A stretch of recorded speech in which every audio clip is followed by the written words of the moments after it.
안녕하세요. 세상을 바꾸는 작지만 강한 흐름 채널 M&L의 밸류 크리에이터 김장길입니다. 자, 오늘은 뜬금인포 시간이고요. 2022년도 초기 창업 패키지 달라진 사업 계획서 무엇이 문제일까라는 주제로 말씀을 드리도록 하겠습니다.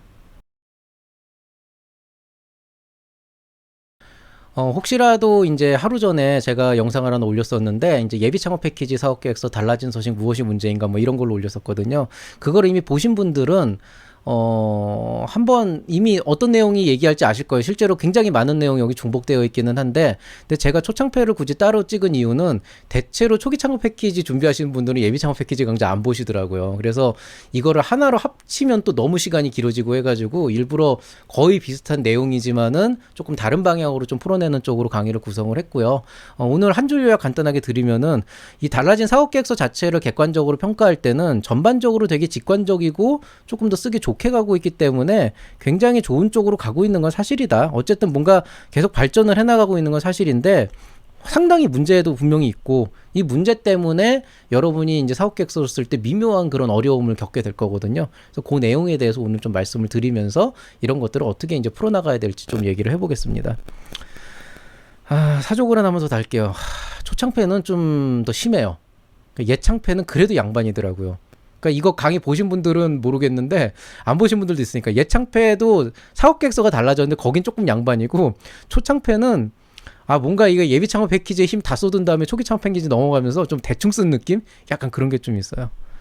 자, 오늘 강의 흐름 말씀드릴게요. 일단 사업계획서 서식이 어떻게 달라졌는지 전반적으로 분석해보고, 새로운 서식이 어떤 문제를 갖고 있는지 분석하고, 그 다음에 그걸 바탕으로 어떻게 사업계획서 작성 전략을 세워야 되는지 방향성만 간단하게 말씀드리고, 오늘의 원픽을 말씀드리는 걸로 오늘 강의를 마무리하겠습니다. 자, 일단 첫 번째 강의로 이제 달라진 사업계획서 서식 분석하기를 한번 시작하도록 하겠습니다. 일단 분량 및 내용이 되게 많이 바뀌었는데요. 원래 그 초창패가 7페이지 내였어요. 근데 이번에 15페이지 내로 바뀌었죠. 아주 넉넉해졌습니다. 이 정도면 웬만하면 써요. 근데 한 15페이지 내 정도 되면 한 20페이지 정도까지 적어도 상관없으니까, 이번에는 분량 부족해가지고 뭘 못 냈다 뭐 이런 얘기는 안 하셔도 될 것 같고요. 그 다음에 조금 예외적으로 나온 게 이번에 블라인드 평가가 도입이 됐습니다. 평가상 불필요한 대표자, 직원 성명, 성별, 생년월일, 대학교 및 소재지, 직장명 등의 개인정보는 제외하거나 동그라미 X 등으로 마스킹하시오. 뭐 학력 같은 건, 직장 이런 거는 업무나 직종은 적어도 되는데 이제 세부적인 건 안 보겠다는 거죠. 솔직히 개인적으로는 이게 얼마나 의미가 있는지는 모르겠어요. 왜냐하면 뭐 물론 요즘에는 뭐 공기업도 그렇고 공무원도 그렇고 블라인드 평가를 많이 하긴 하지만은 결과적으로는 대면 평가 올라가고 그 뒤쪽으로 넘어갈수록 이런 것들은 다 보게 돼 있는 거고, 다만 이제 서면 평가에서 뭐 학력이나 직장 같은 걸 안 보고 뽑겠다라고 하는 의지를 보여주긴 한 건데, 과연 이게 얼마나 현실적으로 잘 이루어질지도 조금 모르겠고요. 뭐 하다못해 뭐 예를 들어서 MOU를 맺으면 그 기업들은 보여줘야 될 것 같은데 그건 또 어떻게 해야 될지도 모르겠고, 그런 게 좀 있습니다.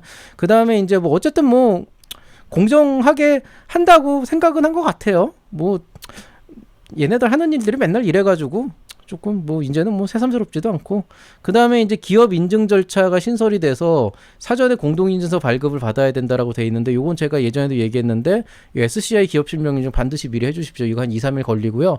분명히 이거 놓치시는 분들은 막판에 이거 안 돼가지고 사업계획서 다 써놓고 못 내시는 경우도 있으니까 지금 당장 요거는 하세요. 자, 그러면은 이제 예전 사업계획서하고 이번 사업계획서하고 좀 구성을 해봐야 되는데, 이 왼쪽에 보이는 게 옛날 사업계획서, 오른쪽에 보이는 게 새로운 사업계획서입니다. 전반적으로 이제 보면은 일단 대제목, 문제인식, 실현 가능성, 성장 전략, 기업 구성은 똑같은데, 안에 있는 세부 항목을 보면은 여기는 하나, 둘, 셋, 넷, 다섯, 여섯, 일곱, 여덟 개. 여기는 하나, 둘, 셋, 넷, 다섯, 여섯, 일곱, 여덟, 아홉, 열, 열하나, 열둘. 그러니까 8개, 12개니까 대략적으로 1.5배 정도로 항목수가 늘어났죠. 근데 뭐 항목수가 늘어났다 그래서 없던 걸 써야 되냐, 그런 건 아니고요. 이제 보시면은 개발 동기와 제품의 목적 필요성은 개발 동기, 개발 목적이라고 하는 데에서 이제 연관이 되는 거고, 다만 이제 차이점은 뭐냐면은 제품 서비스의 개발 방안이라고 해서 여기에 보통 계획까지 다 들어갔던 게 이번에는 개발 개선 방안으로 빼버리고, 그 다음에 이제 사업화 방안이라는 걸 따로 빼놨어요. 원래는 여기 사업화도 조금 들어가 있었거든요. 그래서 그런 부분들이 좀 빠져 있고요. 그 다음에 이제 그리고 사업화 방안 안에 이제 시장 진입 및 성과 창출이라고 조금 들어가 있는 상황이고요. 그 다음에 이제 보면은 고객 요구사항에 대한 대응 방안 안에서 고객이 어떤 요구를 하고 어떻게 대응할 거다가 이 한에 나왔는데, 근데 여기에서는 요구사항 분석이 문제인식에 들어가고 대응 방안은 실현 가능성에 들어가는 거죠. 그러니까 문제인식에서 대응 방안 그 요구사항을 찾아낸 다음에 그걸 우린 이렇게 해결하겠다 해가지고 이렇게 좀 떨어뜨려 놨고요. 뭐 그 다음에 뭐 사업화 방안도 이제 좀 구체적으로 좀 쪼개놨고 해가지고 굉장히 직관적으로 바뀐 부분들은 있습니다. 그러니까 좀 예전에는 여기에다 어떤 내용을 집어넣어야 될까, 여기다 어떤 내용을 집어넣어야 될까 이런 경우도 있고, 실제로 제가 그 멘토링 같은 거 할 때 보면은 여기에다 이런 글을 좀 써놔라 이렇게 얘기하면은 여기 이런 말 쓰라는 거 없었는데요 막 이러는 경우도 있고, 뭐 여기는 이런 거 쓰라고 했는데요 이렇게 말하는 경우도 있는데, 근데 실질적으로는 이제 저는 어떻게 얘기를 하냐면은 없어도 그거는 넣어야 된다라고 얘기를 했거든요. 근데 이번에는 사업계획서 평가할 때 심사위원들이 보고 싶어하는 항목들은 다 구체화돼서 들어가 있는 건 사실입니다. 그래서 굉장히 직관적으로 달라졌고, 그 직관적으로 달라진 거를 조금 더 구체적으로 얘기해 보면은 예전 사업계획서에서는 왜 이걸 개발하려고 하고, 내가 그거를 해결하기 위해서 어떤 걸 개발하려고 하고, 어떻게 그걸 개발하려고 하고, 그 다음에 그 개발하는 과정에서 우리가 여태까지 사업을 해보니까 어떤 수요가 있어서 이런 것도 충족을 시킬 거다. 이게 사실은 거의 차별성 관련된 내용이거든요. 경쟁력. 그 다음에 이제 여기에다가 이제 자금을 어떻게 쓸 거고, 시장은 어떻게 나가서 어떻게 팔 거고, 우리가 이제 이런 기업이다. 이런 식의 이제 스토리라인이 되어 있는 거죠. 이번에 새롭게 나온 사업계획서 같은 경우에는 스토리라인을 보면은 일단 내가 어떤 문제를 해결하려고 한다. 그 문제를 해결하기 위해서 뭐를 만들었다. 그 다음에 거기에 대해서 우리가 어떤 목표 시장을 보고 있는데 그 목표 시장의 고객은 어떤 걸 요구하고 있다. 그 다음에 창업 아이템은 이렇게 개발을 할 거고, 그거는 고객의 요구사항을 어떻게 대응을 하는 거고, 그거를 가지고 우리가 차별화를 이렇게 시킬 거다. 그 다음에 이제 이걸 가지고 우리가 사업화를 어떻게 할 거고, 추진 일정하고 조달 계획, 팀원은 이런 식으로 돼 있다. 뭐 대충 이런 식의 이제 흐름이 가게 돼 있는 거죠. 뭐 나쁘진 않습니다. 뭐 전반적으로 봤을 때 이렇게만 보면 흐름 괜찮은 편이잖아요. 근데 문제는 뭐냐? 이게 직관적으로 바뀐 건 사실인데, 이렇게 직관적으로 바뀌면은 스토리텔링이 되게 힘들어져요, 실제로. 이게 무슨 얘기냐면은 지금 딱 보면은 예전에는 이 안에서 제가 굳이 써놓지 않은 내용조차도 조금씩 더 살을 붙이고 뭔가를 더해가지고 나의 생각을 되게 효과적으로 표현을 해야 되는 그런 고민들이 이루어져야 됐다 그러면, 여기에서는 그냥 1-1의 개선 동기 적고 1-2의 목적 적고 1-3의 목표 시장 분석 적고 이렇게 차근차근 적으라고 하는 것만 그냥 적으면 사업계획서가 딱 나와요. 예, 진짜 딱 나와요. 그냥 사업계획서 나와요. 필요한 거 다 들어가요, 요소들이. 그러니까 뭐뭐뭐뭐 너라 그러면 딱 나온단 말이에요. 그러니까 굉장히 직관적으로 바뀐 거죠. 그러면은 이제 그 안에서 실제로 이제 스토리텔링이 이루어져야 된다는 건데, 이게 스토리텔링이 이루어지지 않는다는 거예요. 그게 왜 그러냐면은 약간 이게 그 소설을 가지고 생각해 보면 좋은데, 이제 소설 같은 거 보면은 무슨 뭐 예를 들어서 판타지 소설 같은 거 보면은 뭐 처음에 뭐 어떤 시대적 배경이 나오고, 거기에서 뭐 무슨 무슨 뭐 엘프들이 나오고 뭐 무슨 마법이 난무하고 하면서 주인공이 어느 날 뭐 이렇게 딱 어렸을 때 그 시점부터 나와서 막 무슨 뭐 아름다운 세상이 나오다가 뭐 위기가 닥치고 이런 식으로 이제 스토리텔링이 쫙 이루어지잖아요, 소설이. 근데 그걸 만약에 1. 배경, 2. 역사, 3. 주인공의 활동 이런 식으로 쪼개가지고 소설을 썼다고 생각해보세요. 정말 재미없어지겠죠. 그러니까 무슨 얘기냐, 직관적으로 바뀐 만큼 내용이 되게 딱딱해지고 재미가 없어지기 때문에 여러분이 그 흐름에 맞춰가지고 뭔가를 쓰기가 되게 힘들어진다는 거죠. 그러니까 항목 맞춰서 정답 적듯이 내용 적기는 되게 쉬워졌어요. 정말 편해요. 좀 스트레스 덜 받아도 돼요. 근데 써놓고 나면 마음에 안 들 거예요. 왜? 내가 하려고 했던 말은 이게 아닌데 이런 생각 들걸요? 그게 왜 그러냐, 여러분의 생각이 어필이 되지 않게끔 나와 있는 사업계획서예요. 이게 지금 서식이 그냥 필요한 것만 적어라, 잔말 말고, 약간 이런 느낌이거든요. 잔말을 못하니까 어필이 안 되지. 이게 좀 쉽지 않은 그런 부분들이 있는 거죠. 근데 이거를 평가위원회 입장에서 보면은 되게 좋거든요. 왜? 저는 뭐 초창패, 예창패 평가는 안 하지만은, 저 이제 어떻게, 만약에 평가하라고 하면 어떻게 할 거냐면은, 요거 보고 점수 매기고, 요거 보고 점수 매기고, 요거 보고 점수 매기고 해가지고, 이런 식으로 각각 점수 매긴 다음에 다 합칠 거예요. 서메이션 할 거예요. 예전에 어떻게 했는지 아세요? 어떤 아이템인지 하고 쫙 본 다음에 하나하나 살펴보면서 항목들을 다 봤거든요. 근데 이제 그럴 필요 없죠. 왜? 여기 항목별로 다 이렇게 평가할 내용들이 들어가 있으니까 평가만 하면 되는 거죠. 그래서 평가하기는 쉬워졌는데 글쓰기는 상대적으로 어려워졌다는 건 이런 의미입니다. 그러니까 쓰는 게 어렵다라기보다는 잘 쓰는 게 어려워진 거죠. 그러면 어쨌든 뭐 직관적인 건 좋은 거잖아요. 쓰라는 대로 쓰면 되는 거니까. 아니 뭐 쓰라는 대로 쓰면 되는 거니까 그냥 쓰면 되는 거 아니에요? 이렇게 얘기를 하면은 뭐 왜냐면 어쨌든 다 똑같은 서식으로 내는 거니까요. 그렇게 얘기를 하면은 이게 틀린 말은 아닌데 근데 이게 그렇게 그냥 간단하게 하고 끝날 얘기면은 저도 그냥 매뉴얼 보고 쓰십시오. 그럼 끝납니다. 뭐 전 할 얘기 없네요. 화이팅 하고 그냥 덮을 텐데 이게 우리 제자들이 글 써온 걸 보니까 이게 그렇게 쉬운 일이 아니더라는 겁니다. 제가 지금 초창패를 사업계획서를 지금 한 3개쯤 봤어요. 제 제자들이 써온 걸. 잘 썼어요. 잘 썼다는 건 뭐냐면은 항목별로 필요한 내용들 다 적었고 본인들이 생각하고 있는 시장의 어떤 가치도 적었고 자료조사도 되게 착실하게 잘 해왔어요. 근데 뭐 예창패고 초창패고 그냥 싹 다 합쳐가지고 마음에 드는 게 단 하나도 없어 지금. 예, 지금 사업계획서는 10개 정도 봤는데 예창패까지 합쳐가지고 마음에 드는 게 단 하나도 없어요. 근데 잘 썼어. 그러니까 무슨 얘기냐면 안에 있는 내용은 잘 썼는데 와 나는 이 사업이 왜 이렇게 재미가 없는지 모르겠어. 정말 제가 그런 얘기 하잖아요. 이 사업계획서 안에다가 네 이름 지우고 내 이름 적어놨는데도 말이 되는 사업이 이거 안 된다. 다 그렇게 써놨어요. 근데 얘네들이 잘못한 게 아니더라는 거예요. 지금 보니까. 그래서 이제 좀 가르치는 방법도 다르게 해야 되겠고 지도하는 방법도 다르게 해야 되는데 이게 지금 아직 정답이 안 나와 있는 상황이거든요. 저는 지금 이걸 가지고 유튜브를 찍으면서 어떻게 하면 된다라고 해서 쓰는 법 막 강의가 지금 몇 개 올라온 걸 봤는데 이해가 안 돼. 그게 어떻게 그렇게 하면 되는 건지. 난 못 쓸 것 같아 그렇게. 그래서 어떻게든 이거를 일단 여러분한테 알려드리고 저도 이제 계속 콘텐츠를 만들어가지고 좀 방법을 찾아드리기 위해서 주말에 출근을 하고 있고요. 얼마나 내가 자는 걸 좋아하는데 이게 어쨌든 그렇게 좀 쉬운 건 아니다. 실제로 여러분 사업계획서 쓰시면서 묘하게 까다롭고 묘하게 쓰기가 골치 아프다라고 하는 게 왜 그러냐면은 글을 쓰는 거 안에 있는 내용을 적는 건 어렵지 않았을 텐데 쫙 읽어보면 되게 마음에 안 들 거예요. 뭔가 내가 말하려던 건 이런 게 아닌데 이런 생각 들걸요. 그 여러분이 잘못한 게 아니에요. 사업계획서 서식이 정말 조금 안 좋게 바뀌었는데 욕할 뻔했다. 그 초창패 사업계획서가 정말 이상하게 바뀌었어요.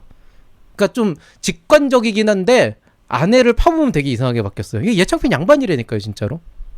그래서 한번 이 새로운 서식이 왜 문제인지, 왜 구간이 명관인지에 대해서 한번 얘기를 한번 해봅시다. 이 진단이 내려나와야 여러분이 다음번에 어떤 행동을 할 건지 그 어떤 액션이 나오거든요.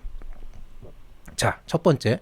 직관적인 사업계획서도 장점은 있습니다. 사실 이번 사업계획서 여러분이 제가 처음에 말씀드릴 때는 이거 되게 괜찮은 사업계획서다. 왜냐하면 신경 많이 쓴 게 되게 직관적이고 쓰기 편하게 바뀐 것 같다. 나는 되게 마음에 든다라고 말씀을 드렸잖아요. 그 이유가 뭐냐면 일단 항목별로 다 적으면 돼요. 그러니까 내가 보고 싶어하는 내용들이 항목에다 있더라고요.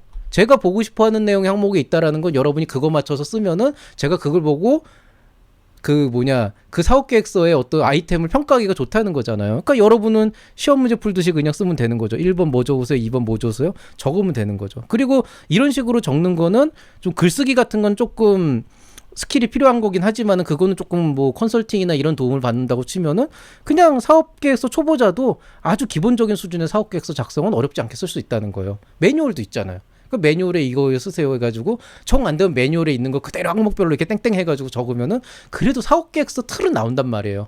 백지 상태에서 시작은 안 해도 된다는 거죠. 그리고 말씀드렸듯이 정말 객관적인 평가가 가능한 거죠. 그냥 1-1- 이렇게 보면서 이 사람이 전체적으로 어떤 생각을 한 건 그건 중요한 게 아니고 그냥 객관적으로 딱 나와 있는 팩트만 보고 평가가 가능하게 되는 거죠. 근데 그게 뭐가 문제가 되는 거냐.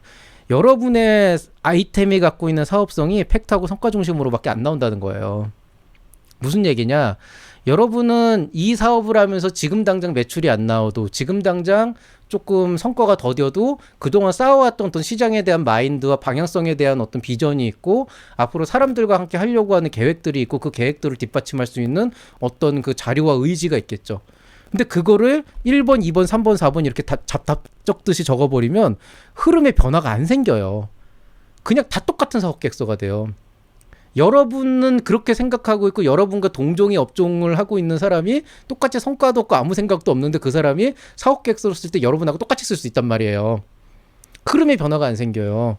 스토리텔링이 정말 거지 같아진단 말이에요. 어떤 일이 생기겠어요? 차별성 경쟁력이 안 나와요.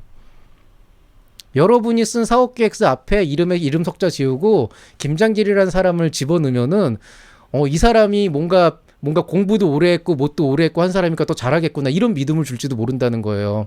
그럼 안 되잖아요. 여러분이 그 분야의 전문가인데 그 분야 전문가도 아닌 제가 그 이름에 들어갔는데 그게 더 좋은 사업계획서가 되면 안 되잖아요. 물론 뭐 개인 신상은 제외시킨다고 했지만 중요한 거는 그 내용이 너무 천편일률적으로 획일화될 가능성이 있기 때문에 차별성 경쟁력 나오기가 생각보다 힘들어져요. 그럼 어떤 일이 생기겠어요? 가시적인 성과가 결과를 좌우해요. 가시적인 성과가 뭐예요? 매출. 그 다음에 뭐 특허, 뭐 인력 구성 이런 거. 네. 무슨 얘기냐? 이게 정말 정량 지표만으로 평가가 될 수도 있다는 거예요. 이게 얼마나 거지 같은 일이에요. 그 매출 만들어 놓는 놈들도 진짜 많거든요. 재무제표 까보면은 영업이익이 마이너스 80%, 마이너스 100% 되는 그런 기업들 되게 많아요. 그런 데가 매출 1억 나왔다고 선정될 수도 있다는 거예요. 그러니까 이게 생각보다 되게 좀 골 때리는 상황인 거예요. 제가 볼 때는. 이런 우려가 있어요, 실제로. 자, 그럼 이걸 한번 그런 이제 직관적인 사업계획서의 단점과 함께 그럼 구성은 왜 또 엉망이냐 이걸 한번 얘기를 해볼게요. 자, 기본적으로 여러분이 사업계획서에서 어떤 내용이 어떤 식으로 구성이 되고 어떤 형태로 가든지 간에 사업계획서 안에 반드시 포함되어야 되는 내용은 딱 두 가지입니다. 첫 번째 뭐냐? 이것이 돈이 되는 일인가? 이게 첫 번째고요. 두 번째 뭐냐? 이것을 과연 이 회사는 할 수가 있는 것이냐? 가능성. 그 두 가지가 확실하게 어필이 되면은 사업계획서를 아무리 엉망으로 쓰고 아무리 이상하게 써놔도 이 두 가지가 확실하게 전달이 되면은 좀 맞춤법이 틀려도 확실하게 전달이 되면 그 사업계획서는 좋은 사업계획서가 될 수 있어요. 돈이 되는 일인가라고 하는 내용이 실리려면은 소비자가 누구일 것이며 누가 살 것이며 목표 고객이 누구일 것이며 왜 살 것이며 수요가 무엇이며 얼마나 많이 살 것인가 얼마나 많은 수요가 나와서 수익성이 나올 것인가 이거를 말하는 게 돈이 되는 일인가의 핵심이 돼요. 할 수 있는 일인가라고 하는 거는 이제 뭐냐면은 어떻게 팔 것인가 이 사람이 어떻게 팔 수 있을까 마케팅 어떻게 할 것인가 영업망 어떻게 뚫은가 어떻게 만들 것인가 이 사람이 이 회사가 이걸 어떻게 만들 수 있나 만들 수 있는 역량이 있나 할 수 있는가 얼마에 팔 것인가 요거에 제가 오타라고 생각했는데 그게 아니더라고요. 사람들이 살 수 있는 가격인가 실제로 가능성 있는 가격에 만들 수 있는가 이런 내용들이 들어가면은 이 내용들이 이 사업계획서 안에 들어간다는 거죠. 그러니까 초기 창업 패키지의 사업계획서가 서식이 이렇게 되건 중요한 건 아닌 게 이 내용만 들어가면 장땡이라는 거예요. 근데 문제는 이 내용을 스토리텔링이 되게 잘 집어넣는 게 핵심이잖아요. 자, 그러면 일단 예전 사업계획서를 바탕으로 해서 구체적으로 한번 스토리라인이 어떻게 이어지는지 한번 봅시다. 자, 지금 보시는 것처럼 예전 사업계획서 같은 경우에는 제품 서비스의 개발 동기부터 사회적 가치 실천 계획까지 총 4개의 패러그래프로 이제 한 8개 정도가 지금 이어지고 있어요. 이 안에서 지금 보시면은 우선적으로 이제 뭐가 있습니까? 고객이 무엇을 원하는가, 무엇을 제공할 것이며, 어떻게 사업화를 할 것이며, 실수요를 어떻게 충족할 것이며 그 다음에 어떻게 쓰고 조달할 것인가 해서 이제 사업화에 대한 구체적인 내용이 이제 들어가 있죠. 그래서 기본적으로는 그냥 이 흐름 따라 가지고 개발 동기에서부터 뭘 만들 거고 어떻게 개발할 거고 고객이 뭘 원하는지 거기에 대해서 우리가 비즈니스 모델을 어떻게 짤 거고 시장은 어떻게 될 거고 이런 내용들을 그냥 적어주면 됐는데 조금 불친절하기는 해요. 실제로 이 항목들을 쓰다 보면 이 안에서 쓰라는 내용들을 쓰면 조금 내용이 안 되니까 거기에 맞게 조금 전반적으로 좀 여러분 나름대로 고치는 것들은 필요했거든요. 그런 거 대비해서 보면은 새로운 사업계획서 같은 경우에는 개선 동기, 목적, 목표, 시장, 요구사항 분석 되게 명확하게 적으라는 게 나와 있기 때문에 그냥 딱딱 적으면 되는데 이게 실제로 사업계획서의 스토리텔링의 관점에서 보면은 어떤 식으로 지금 라인이 이루어지는 거냐면 개발 개선 동기에서는 고객이 무엇을 원하는지 얘기를 하고 그걸 해결하기 위해서 내가 무엇을 제공할 것인지 얘기를 하고 그 다음에 그걸 가지고 내가 어떤 목표 시장을 보고 있는데 그 시장이 어떤 특성을 갖고 있고 그걸 바탕으로 그 시장 안에서 고객들이 뭘 요구하는지를 얘기를 하고 그럼 내가 어떻게 만들 거냐 이거를 이제 수요를 어떻게 해서 어떻게 만들 거다. 그 다음에 이 요구사항을 앞에 있는 수요에 맞춰가지고 어떻게 우리가 할 거다. 그걸 바탕으로 해서 차별성을 이렇게 확보를 할 거다. 그 다음에 이걸 하기 위해서 우리가 사업화를 진행할 거다. 그리고 이제 뭐 어떻게 언제 해서 어떻게 쓰고 어떻게 하겠다. 뭐 이런 내용들이 이제 이어져 있는 거죠. 그러니까 전반적으로 보면은 약간 이렇게 그냥 보기만 하면은 뭐 흐름 나쁘지 않네 이렇게 생각하실 수도 있는데 근데 이 흐름이 실제로 써보면 되게 까탈스러운 흐름이에요. 생각보다 쓰기 되게 그 짜증나는 뭔가 써놓고도 마음에 안 드는 흐름이 나올 수밖에 없는데 그게 왜 그런가 보면은 요 놈들 새로 생긴 놈들이 다 문제인데 지금 배치도 엉망으로 돼 있다고요. 자, 한번 보세요. 자, 문제인식이라고 하는 거는 우리가 이 아이템을 개발하게 된 동기죠. 그러면은 이 아이템을 개발하게 된 동기라고 하는 거는 시장에서 이런 수요가 지금 발생하고 있고 내가 그거를 해결해서 수요를 창출할 것이다라고 하는 내용이 나와 있는 거잖아요. 그렇게 된다 그러면은 고객이 무엇을 원하는가라고 하는 게 먼저 나왔을 때 이 고객 수요가 나오고 거기에 대해서 내게 해결하려고 하는 아이템을 제시하는 요 순서는 굉장히 좋아요. 근데 그 다음에 지금 목표 시장이 갑자기 생뚱맞게 나온단 말이죠. 그러면은 그냥 나는 이 서비스나 이 제품을 제공을 하겠다라고 사업 아이템만 딱 내놓은 상황에서 나의 목표 시장은 뭐다. 그리고 이제 그 목표 시장이 뭐 흔히 얘기하는 그냥 뭐다라고 해서 그 시장 특성만 얘기하는 게 아니고 뒤쪽을 보시면 알겠지만은 시장이 여기서 다 나와야 돼요, 실제로 지금. 그러니까 무슨 얘기냐면은 뭐 여러분이 예를 들어서 이런 펜을 만든다 그러면은 뭐 볼펜 시장이 어떻게 돼 있고 어떻게 성장하고 전체 규모가 어떻게 있고 막 이렇게 돼 있는데 실상적으로 보면은 실제로 목표하는 시장에 대한 특성을 그런 식으로 얘기를 다 해버리면은 되게 어느 순간에 갑자기 주제가 확 바뀌어버리는 상황이 되는 거죠. 근데 더 깨는 게 그 다음이란 말이에요. 고객 요구사항 분석이라는 거죠. 아니, 목표 시장이 나왔다는 건 이미 내가 내 아이템을 원하는 고객을 정의하고 그 고객들이 어떤 수요를 원하는지를 얘기한 다음에 그 고객들이 혼재해 있는 시장이 목표 시장인데 목표 시장 정의 다 할 때 다 나온 다음에 근데 이 시장에서 고객들이 이걸 원해. 뭔가 조금 이 아다리가 안 맞는단 말이에요. 그 다음에 이제 갑자기 또 어떻게 만들 것인가. 시장 다 파악했으니까 만들 것인가. 좋아요. 뭐 만드는 건 그렇다고 칩시다. 시장 실수요를 어떻게 충족할 것인가. 생각을 해보세요. 목표 시장 정했어요. 시장 실수요가 나와가지고 내가 이렇게 만들겠다고 했어요. 그럼 끝난 거잖아요. 근데 충족할 수 있는 방법을 어떻게 할 것인가. 물론 비즈니스 모델 같은 걸 집어넣을 수는 있겠지만 기본적으로 여러분의 사업 아이템이라고 하는 건 단순히 제품이나 플랫폼 만든다고 끝나는 게 아니고 실제로 그 비즈니스 모델이 녹아들어서 뭔가가 나와야 되는 거기 때문에 이 개발 개선 방안 만드는 방안 안에 실제로 그런 것들이 다 녹아 들어가는 전략적인 요소가 나와야 되거든요. 근데 다 만들어 놓고 무슨 실수요를 충족을 해요. 그럼 이걸 고쳐야지. 그러니까 이게 적을 때는 적을 수 있는데 써놓고 나서 보면은 이게 글이 뚝뚝뚝뚝 끊긴다니까요, 실제로. 그리고 나서 경쟁 제품 대비 차별화 방안은 어떻게 할 거니까. 아니, 목표 시장 정의해서 수요에 맞춰가지고 제품 만들어가지고 실상 실수요를 충족하면 그게 경쟁력이고 차별성이지.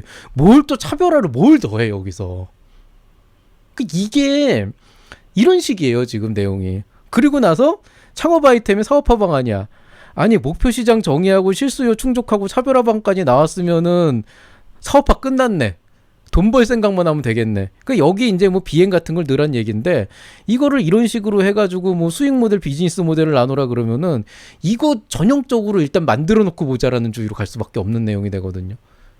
만들면 누군가 살 거다 이런 식으로 갈 수밖에 없는. 그러니까 이 배치나 순서상으로 보게 되면은 언뜻 보면 평가하기 되게 좋아 보겠지만은 실제로 일반적으로 제가 유튜브 강의에서 이딴 식으로 사업을 구상해가지고 여러분 시작하면 망한다. 내가 하려는 게 어떤 일이고 사람들이 실제로 이걸 왜 사려고 하고 그 시장을 어떻게 분석을 한 다음에 제품을 어떻게 거기에 맞춰가지고 만드는데 한 번에 안 되면 어떻게 단계별로 쪼갤 것인가 이런 내용들을 제가 여태까지 그렇게 열심히 얘기를 했는데 그 망하기 딱 좋은 테크트리를 그대로 타네 이게 지금. 그러니까 이게 지금 가관인 거예요 지금 사업계획서 자체가.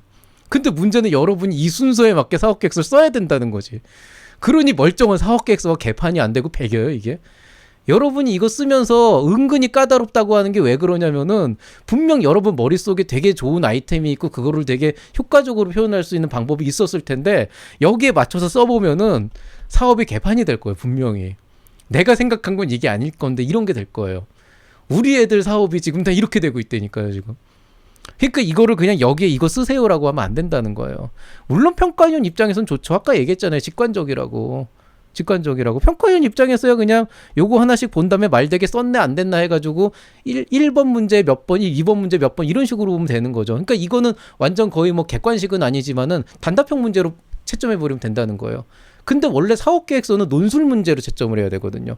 전체적인 흐름과 이 사람이 사업에 대해서 갖고 있는 마인드와 그 안에 이 사람이 숨어있는 열정과 그동안 준비한 노력과 그런 것들을 효과적으로 풀어가는 방법과 현실적인 부분과 이런 것들을 종합해서 판단을 해야 되는데 계획서 서식을 이따위로 작성을 해버리면은 좋은 사업계획서도 좋은 사업 아이템도 개판이 될 수밖에 없는 그런 이제 효과가 나오는 그런 일이 생긴다는 거죠. 평가위원은 좋죠. 그냥 평가하면 되잖아. 점수 10점 만점에 몇 점, 10점 만점에 몇 점 평가하면 되잖아요. 지원자 입장에서 어떨까요? 예, 멀쩡한 사업계획서가 흐트러지고 있어요 지금 이거. 예, 글 쓰는 사람 입장에서 이게 그렇게 좋은 게 아니에요. 근데 그럼 왜 이런 식으로 멀쩡한 거를 망쳐버리는 이런 이상한 구성을 했냐. 예창팬 이 정도는 아니었거든 예창팬은.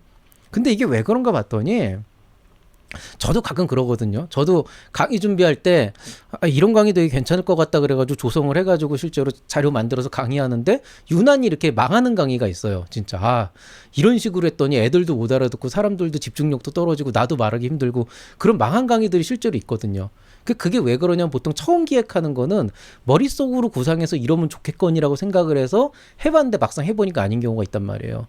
이게 지금 전형적으로 처음 바꾸는 일이다 보니까 그렇게 나온 것 같아요. 그러니까 무슨 얘기냐면 머릿속에서 구상하고 상상할 땐 이게 괜찮은 거였어요. 저도 그랬거든요. 제가 처음에 이 사업계획서 바뀐 거 이거 초창패 안내문 뉴스 M&L 뉴스 때릴 때 실제로 그런 얘기 했잖아요. 바뀌긴 했는데 전반적으로 좋은 것 같아서 그냥 기존에 있는 거에서도 발전을 했기 때문에 좀만 더 구성을 잘해가지고 쓰시면 좋을 것 같다 정도는 얘기했는데 막상 애들 써온 걸 보니까 애들이 사업계획서 사업 아이템 수준이 다 디그레이드가 됐어. 지금 전부 다 한 2단계씩 떨어졌어요. 멀쩡한 사업계획서가 멀쩡한 사업이 이상한 게 돼버렸어. 뭔가 되게 재미도 없어지고 멋도 없어지고 이 사업 해야 되나 이런 느낌이 든다니까요. 그러니까 이게 왜 그렇게 생겼어요. 서식은 만들었는데 자기가 안 써봤겠지. 이거 맞춰서 쓴 사업계획서를 안 읽어봤겠지. 그러니까 이제 이번에 나오는 줄줄이 나오는 사업계획서를 보고 이제 뭔가 문제가 발생을 하겠죠. 원래 처음 하는 일이 다 그래요. 그러니까 이거는 담당자의 잘못이라고 하기도 그런 게 처음 하는 거기 때문에 일어난 문제예요, 실제로는. 이제 문제는 뭐냐면은 실수라면 실수인데 실수는 내가 했는데 고생은 네가 해야 되니까 그게 문제가 되는 거죠. 그리고 사실 이게 또 직관적이긴 해가지고 나름대로 좋은 점도 분명히 있고 평가자 입장에서는 되게 좋기 때문에 사실 평가가 중요한 거지 신청자가 편하게 한다는 거는 그렇게까지 배려를 안 하거든요, 이놈들이. 그러니까 뭐 앞으로도 이대로 갈 것 같고요. 그러니 이제 남아있는 거는 이걸 어떻게 하면 잘 쓰면 되는가인데 이렇게 열심히 얘기를 해도 아니 교수님 난 이해가 안 됩니다. 왜냐하면 어차피 다 똑같이 쓰는 거고 좋은 아이템은 어떻게 써도 사업계획서는 잘 쓰는 거 좋은 거 아니냐. 그럼 내가 사업 아이템 진짜 잘 준비해가지고 좋은 아이템으로 그냥 쓰면 되는 거 아니냐라고 얘기하는데 제가 이렇게 따로 예창패 초창패 쪼개가지고 막 거의 1시간 가까운 자료를 만들어서 막 강의를 하는 이유가 있어요. 이게 저도 주말에 쉬고 싶거든요. 저 지금 토요일 일요일 이틀 나오고 있다고요. 근데 이게 왜 그러냐. 자, 이거를 요렇게 예시를 들어드리면 돼요. 여러분이 지금 겪고 있는 문제가 이런 건데, 자, 사업계획서를 케이크라고 놔봅시다. 자, 여러분이 케이크를 갖고 가서 심사를 받는 거예요. 근데 여러분은 케이크를 만들어 본 적도 없어요. 물론 만들어 본 적이 있는 사람도 있겠지. 어쨌든 경험이 있는 사람과 없는 사람이 있어요. 그리고 나는 정부인데 나는 여러분에게 이 케이크를 가지고 심사를 하겠다고 얘기를 해요. 그럼 일반적인 사업계획서는 보통 어떻게 되냐면 화려한 걸 좋아하는 사람은 이 케이크에다가 막 이거저거 올려가지고 되게 화려하게 치장을 해가지고 딱 갖고 옵니다. 맛을 중시하는 사람은 겉모습은 수수해도 나는 굉장히 맛있는 케이크를 만들고 싶습니다 해서 그렇게 갖고 옵니다. 컨셉을 중요하게 생각하는 사람은 내가 케이크의 맛이나 이런 건 평타를 치지만 그래도 여기에다가 어떤 독자적인 컨셉을 만들어서 사람들이 좋아하는 그런 어떤 컨셉을 살리겠다 이렇게 만들어 오겠죠. 정말 초보에다가 경험이 없는 사람들은 진짜 열심히 레시피를 찾고 재료를 구매하고 막 노력을 해가지고 반복된 연습을 통해서 그래도 나쁘지 않은 내가 이 정도까지 노력한 흔적은 보이는 그런 케이크를 만들어 오겠죠. 그게 일반적인 사업계획서고 그게 예전에 있었던 사업계획서인 거예요. 약간 부실하지만 조금은 엉성하지만 그래도 뭔가 좀 자기 나름대로 쓰다 보면은 아까 얘기한 돈이 되는 일인가 할 수 있는 일인가 여기에 대해서 조금은 볼 수도 있는 그런 사업계획서일 수가 있는데 이번에 이렇게 직관적으로 정형화된 사업계획서를 만들어 놓으면 어떤 일이 생기냐. 사업계획서 써오세요 한 다음에 뭐라고 해놓냐? 꽃 넣으세요 이러는 거예요. 그냥 끝. 이게 왜 그러냐면은 사업에 따라서 비즈니스 모델이 메인이 되는 게 있고 기술이 메인이 되는 게 있고 그 외에 마케팅이 메인이 되는 게 있고 되게 사업 계획서마다 이렇게 좀 특징들이 달라요. 그래서 상대적으로 아까처럼 그렇게 항목을 많이 나누지 않고 적정선에서 한다 그러면 여러분이 그 안에서 강조할 걸 강조하고 부족한 건 보완하는 식으로 해서 쓸 수가 있는데 이렇게 1번, 2번, 3번, 4번, 5번, 6번 이렇게 쓰라는 거는 자, 데코는 꽃으로 하겠습니다. 끝인 거예요. 그럼 뭐가 문제가 되냐? 나는 넣으라고 했는데 여러분이 할 수 있는 게 만약에 캐릭터를 잘하는 거면 어떻게 하실래요? 나는 정말 캐릭터를 잘해. 그래서 그걸 바탕으로 해서 뭔가를 만들 수 있어. 그런데 그거를 가지고 실제로 가봤더니 캐릭터 갖고 꽃을 넣어야 되네? 그럼 뭐가 문제가 생겨요? 나는 꽃을 못 만들거든요. 나는 크림으로 꽃을 못 만들어요. 나는 캐릭터를 잘 만들 수 있어요. 근데 꽃을 넣으래. 그럼 어떻게? 망하는 거지. 그러면은 야 쟤는 무슨 캐릭터를 꽃을 저 따위로 케이크에다 만들어놨어? 좀 엉망이네. 사옥객서가 그 꼴이 나요. 이게 왜 보실래요? 한번 이런 거예요. 자, 기술 기반 사업이라고 생각을 해보세요. 기술 기반 사업, 보통 테크 기반의 스타트업들은요 일반적으로 보면 초창기에 매출이 안 나오는 경우도 꽤 있습니다. 그래서 어느 순간에 기술 기반, 특히 바이오 이런 것들은 당장 매출 규모가 안 나오고 서서히 크고 있다가 어느 순간에 액션 모델을 잡거나 아니면 기술 가치를 올려가지고 가는 그런 식으로 모델을 잡는다고요. 그런 모델들 같은 경우에는 상대적으로 비즈니스 모델이 약할 수밖에 없어요. 왜냐하면 그 회사가 그런 사업을 할 수 있는 역량이 사라지게 되니까. 그런 식으로 되게 되면은 목표 시장, 고객 수요, 대응 방안, 차별화 방안, 사업화 방향 뭐 이런 것들이 다 날아가 버리는 거예요. 이 전체 라인 중에서 한 반 정도를 비워버리고 나면 여러분이 뭐를 쓰겠냐는 거죠, 실질적으로. 그게 바로 제가 얘기한 꽃과 캐릭터의 사이예요. 캐릭터가 기술이면은 꽃이 비즈니스 모델, 시장 이런 거죠. 잘 쓰면 되지 않냐? 써보세요. 절대 못 씁니다. 예, 경험자의 말이에요. 반대로 비즈니스 모델이 중요하고 어떤 기술적인 요소나 이런 것들이 굉장히 중요한 거다. 그러면은 그것도 마찬가지죠. 차별화 방안 안 생길 거예요. 대응 방안 무엇이 만들 수도 없는데 어떻게 만들어? 개발 개선 방안 어떻게 쓸 거고? 그러니까 이런 것들이 지금 어떻게 되냐면은 예전에는 항목이 약간 섞여 있었기 때문에 그 안에서 내가 강점으로 여기는 것들을 좀 강하게 하면 되는 거예요. 예전에는 그냥 사람들이 그래도 꽃을 좋아한다 그러면은 꽃과 닮은 캐릭터를 약간 캐릭터화 시켜서 꽃을 캐릭터화 시켜가지고 약간 이렇게 좀 특색 있는 사업 계획서를 만들 수 있다 그러면은 지금은 그냥 꽃을 넣어야 되기 때문에 캐릭터를 못 넣는 거야. 그러니까 그 공간이 비어. 그럼 사업 계획서 어떻게 해서 개판이 되겠죠. 근데 뭐 그렇다고 우리가 이걸 안 할 수는 없고 초기 창업 패키지를 해야 되잖아요. 그럼 할 일을 하기 위해서 이제 어떻게 한 거냐. 자, 여태까지는 여러분에게 겁을 주려고 한 건 아니에요. 그러니까 사업 계획서의 특징이 지금 이렇게 돼 있는 상황이고 여러분이 열심히 쓰려고 했는데 이상하게 못 쓰겠고 이상하게 어렵고 써놓고 보니까 마음에 들지 않는 이유가 여러분 탓이 아니고 쟤네들 탓이라는 거야 지금. 여러분은 잘못한 게 아무도 없다는 거예요. 여러분은 정말 열심히 사업계획서 쓰려고 노력을 했는데 바로 저 XX들 때문에 쟤네들이 사업계획서 소식을 이따위로 썼기 때문에 또 거기에다가 또 좋다고 또 지금 유튜브 보면은 뭐 여기에다 못 쓰세요 열심히 쓴단 말이에요. 그거 나도 할 수 있지. 매뉴얼 읽어주면 되는데. 근데 그렇게 쓰면 사업계획서 개판이 된다니까요. 뭐 물론 어차피 모두에게 적용되는 일이니까 걱정할 필요는 없기는 하죠. 어차피 다 똑같이 그렇게 이상한 서식으로 내면은 뭐 다 괜찮긴 하겠죠. 뭐 사실 나만 잘하면 되는 거 아니에요? 그런데 그럼에도 불구하고 여러분은 잘해야 된다는 거죠. 여러분은 서식에 맞추어서 쓰되 어떻게든 그 안에서 여러분만의 스토리텔링이 이루어질 수 있도록 만들어야 된다는 거예요. 문제는 뭐냐? 나도 아직 그걸 모르겠네. 네, 지금 이게 좀 골치예요. 저 솔직히 얘기할게요. 저도 아직 모르겠어요. 지금 제가 제자들한테 계속 하고 있는 짓이 있는데 그건 조금 이따 말씀을 드릴 거고 저도 지금 이거를 좀 더 여러분에게 알기 쉽게 편하게 뭔가를 만들어낼 수 있게끔 하려고 노력을 하고 있는데 그래서 사실 솔직히 제가 다른 유튜브 채널들을 벤치마킹 하려고 가끔 보긴 하는데 웬만하면 사업계획 쓰는 법 이런 건 안 봐요. 왜냐면 봐가지고 이게 막 뭔가 감동을 받거나 배운 게 하나도 없었거든요. 여태까지 살면서. 근데 이번에는 다른 사람들이 나는 막 고민하고 있는데 막 사업계획 쓰는 법 막 올라오는 거예요 지금 막. 그래가지고 저도 좀 봤거든요.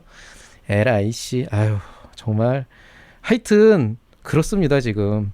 자, 중요한 건 뭐냐, 잘해야 돼요. 여러분이 스토리텔링을 어떻게든 만들어내야 되는데 그 안에서 한 가지 신경 써야 될 것이 있다라고 한다 그러면은 반드시 여러분이 실제 사업을 해오면서 느낀 현장 경험이 이 딱딱한 사업 계획서 안에 어떻게든 녹아나야 됩니다.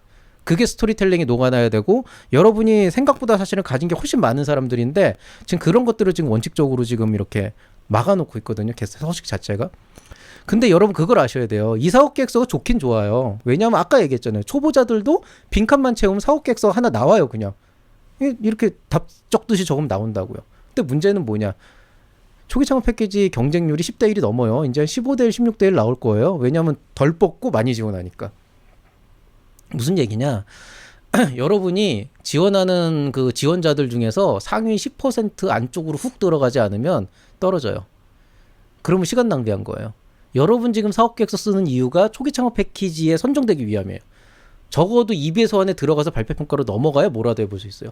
그러려면 적어도 20% 안에 들어가야 돼요. 정확하게 15%. 자, 그럼 여러분 뭐 해야 돼요? 그냥 사업계획서 빈칸 채우듯이 답 적듯이 적어서 남들이 요거 여기 쓰세요, 여기 쓰세요, 여기다 그래프 집어넣으세요, 통계 집어넣으세요. 이런 식으로 해서는 안 된다는 거예요. 심사위원들을 감동시켜야 되잖아요.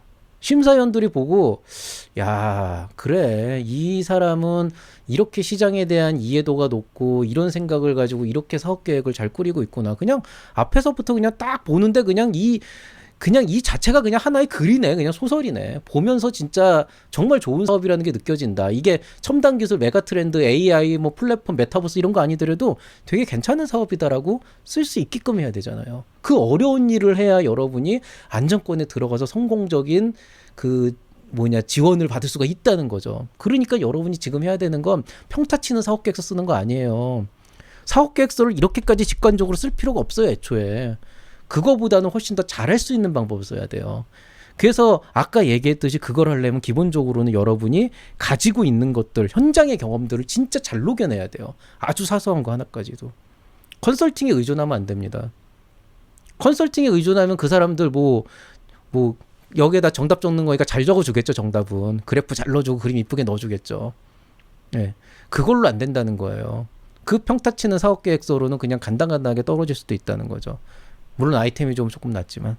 그래서 좀 고민을 계속 하고 있습니다. 아직 정답도 안 나온 상황에서 과연 이 유튜브 채널을 어떻게 끌고 가야 될까가 아직도 고민이긴 한데 일단은 저도 테크닉적인 부분부터 일단 접근을 할 거예요. 왜냐하면 어쨌든 작성 매뉴얼이 나와 있고 지금 보니까 그 작성 매뉴얼 내용도 잘 이해가 안 되시는 분들이 있는 것 같아서 일단 테크닉적으로 매뉴얼을 어떻게 분석을 하고 이 안에 뭐가 들어가야 되나 그리고 거기에 대해서 약간의 그 예시와 팁을 창금 특강으로 꾸며갈 거고요. 그 다음에 이제 사업계획서 스토리텔링에 대한 것들도 이제 어느 정도 정답이 나와야 되는데 요건 제가 지금 조금 시간을 두고 있는 게 이게 예창패랑도 조금 다르고 그 다음에 우리 제자들 지금 계속 벤치마킹을 하고 있어요. 이 친구들 사업계획서를 제가 한 5개, 6개 정도만 좀 봐보면은 어떤 식으로 내용을 구성하는 게 전체적인 사업계획서의 흐름에 이런 새로운 서식에 맞게끔 뭔가 좀 좋게 이제 꾸밀 수 있겠구나. 아마 거기 쓰라는 것만 그대로 써서는 안 나올 것 같고 좀 많이 좀 변칙적으로 움직여야 될 것 같은데 그러니까 큰 틀이 벗어나지 않는 범위에서 조금 수정을 해야 될 것 같은데 그거에 대해서는 조금 시간이 걸릴 것 같아요. 최악의 경우에는 사업계획서 마감 한 3일 전? 이틀 전에 나올 수도 있다. 최종 콘텐츠는 그렇게 생각하시고 일단은 여러분 이것도 뭐 예시는 이제 참고등한 걸 할 겁니다. 일단 여러분 시간 없으니까 뭐가 됐든 일단 쓰세요. 일단 분량을 만들어 놓으세요. 지금 초기 창업 패키지 저한테 사업계획서 갖고 온 친구들한테 시킨 일이 뭐냐면은 걔네들을 만약에 갖고 왔다는 게 만약에 이제 레고라고 한다 그러면 레고로 이런 멋진 집을 지어왔다고 한다 그러면은 지금 뭐 하고 있냐면은요 옛날에 제가 첨삭을 할 때는 요렇게 집을 지으면은 자 요 자동차 일로 옮기고 요 문은 요쪽으로 옮기고 여기 굴뚝 하나 세고 이런 식으로 첨삭을 했어요. 그리고 이런 거 보완해라라고 보통 말을 해줬는데 지금 뭐 하고 있는 줄 아세요? 이거 다 부셔요. 부셔. 다 때려 부신 다음에 블럭 단위로 부신 다음에 블럭으로 재구성을 해요. 그래서 지금 스토리를 다시 잡고 있어요. 다행인 거는 이 친구들이 아까 얘기했잖아요. 사업계획서는 잘 싸웠다고. 필요한 자료들 다 준비해왔고 본인들이 생각한 거 잘 담아왔고 어느 정도 좀 필요한 그 어떤 마인드도 잘 담아냈고 문제도 잘 파악했고 재료는 다 있기 때문에 뭐를 더 조사하고 할 거는 당장은 필요 없고 일단 다 부시자. 아예 문장 단위로 부신 다음에 각각의 그 항목에 맞도록 일단 다 집어넣고 다시 재구성을 해보자. 그러면은 거기에서 흐름이 나올 것 같다라고 하거든요. 한 3-4개 정도 하면 감이 올 것 같아요. 실제로 지금 조금씩 감은 오고 있거든요. 그래서 지금 제가 멘토링을 요새 조금 되게 특이하게 하는데, 예전에는 멘토링 한다 그러면은 1인당 한 30분 정도에서 요런 거 고쳐오라 해놓고, 그 다음에 고친 거 다시 오면은 그거 잠깐 수정해가지고 제출하는 식으로 보통 2회 정도 하거든요.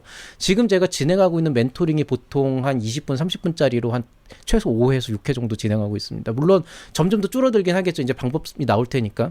근데 지금 그렇게 하지 않으면 안 돼요. 여러분, 이거 컨설팅 1회로 해결될 문제는 아닙니다. 뭐 컨설팅 한 번 해가지고 하면은 조금 더 예쁘게 잘 꾸며진 사업계획서가 나올 수는 있겠지만은, 그걸 가지고 얼마나 과연 우리가 이 초기 창업 패키지 이 바뀐 서식에서 정말 예쁜 스토리, 정말 멋있는 얘기를 끌어낼 수가 있을까라고 하면은 저는 솔직히 거기에 대해서 되게 부정적입니다. 그러니 일단 뿌신다고 생각해 놓고 일단은 뿌실 생각하고 써보세요. 반드시 쓰셔야 됩니다. 이게 막판에 밤새야 될 것 같아요, 내가 보니까. 그래서 체력도 좀 비축해 보시면서 막판에 밤샌다고 생각하고 일단은 지금은 써놓으십시오. 그럼 제가 어떻게든 해결책을 만들어 보겠습니다. 자, 오늘의 원픽입니다. 이거 예비 창업 패키지랑 똑같은 원픽인데요. 이렇게 제가 여러분에게 심각한 상황을 얘기를 했고 위기라고 얘기했지만은, 사실은 반대로 얘기하면은 여기에서 내가 잘하면은, 예전에는 정말 다양한 사람들이 뭐 브로커도 쓰고 컨설팅도 해가지고 돈 내고 쓰고, 거기에 뭐 원래부터 잘하는 사람도 있고 이랬으니까 사실은 상대적으로 여러분이 아무리 열심히 해도 그 경쟁을 이기기가 쉽지가 않았다 그러면은, 지금 정도 되는 상황이면은 여러분이 정말 사업계획서를 잘 쓰잖아요. 진짜로 여러분 생각을 이 서식에 맞춰가지고 정말 효과적으로 표현을 하잖아요. 술술술 읽히게. 그럼 여러분이 원톱이 될 수가 있어요. 상위 1%가 아니고 상위 0.1%가 될 수가 있어요. 기회는 항상 예기치 못한 상황에서 생겨납니다. 물론 쉬운 일은 아닐 겁니다. 그렇지만 제가 여러분한테 항상 얘기하잖아요. 창업가는 뭐다? 되는 아이템을 찾아서 하는 게 아니고 될 수 있게끔 일을 만드는 사람입니다. 여러분은 이미 될 수 있게끔 일을 만들고 있고요. 이번 사업계획서도 마찬가지로 될 수 있는 사업계획서가 되게끔 여러분의 아이템을 한번 잘 만들어가지고 사업을 한번 잘 준비해 보시기 바랍니다. 자, 뭐 다음 강의는 얘기했듯이 지금 이제 미친 듯이 올라올 건데, 제가 지금 일이 많아요. 지금 사실 여기서도 이러면 안 되고, 제가 이것 때문에 이것 찍느라고 또 오늘 밤새야 돼요. 그래가지고 지금 보고서도 밀려있고 지금 미칠 지경인데, 어쨌든 간에 그럼에도 불구하고 여러분 또 우리 제자들도 이 강의를 좀 봐야지 저도 또 지도가 좀 더 빨라지니까 좀 콘텐츠는 빨리빨리 찍어내도록은 해볼게요. 그렇지만은 한 이틀에 한 번 정도 올라오는 것도 되게 버거운 일인 거고, 사실 이거 강의 지금 오늘 하루 종일 걸렸거든요. 아침부터 저녁까지. 그래서 그런 부분들을 조금 감안을 해주시고, 혹시라도 계속 올라오다가 어느 순간 안 보인다 그러면은 저 인간 쓰러졌구나 이렇게 생각하시면 거의 맞을 겁니다. 자, 오늘 강의는 여기서 마치도록 하겠습니다. 뭐 항상 얘기하자면 위기는 기회고, 창업가는 될 수 있는 일을 하는 게 아니고 될 수 있게끔 일을 만들어가는 사람이라는 생각을 하시고, 너무 걱정 마시고 일단은 쓰세요. 일단 쓰시면 그 쓴 재료를 어떻게 활용할지는 제가 어떻게든 콘텐츠로 만들어가지고 한번 보여드리겠습니다. 자, 지금 오늘 강의는 여기서 마치도록 하겠습니다. 지금까지 내용 잘 들어주셨으면 구독과 좋아요 눌러주시고요.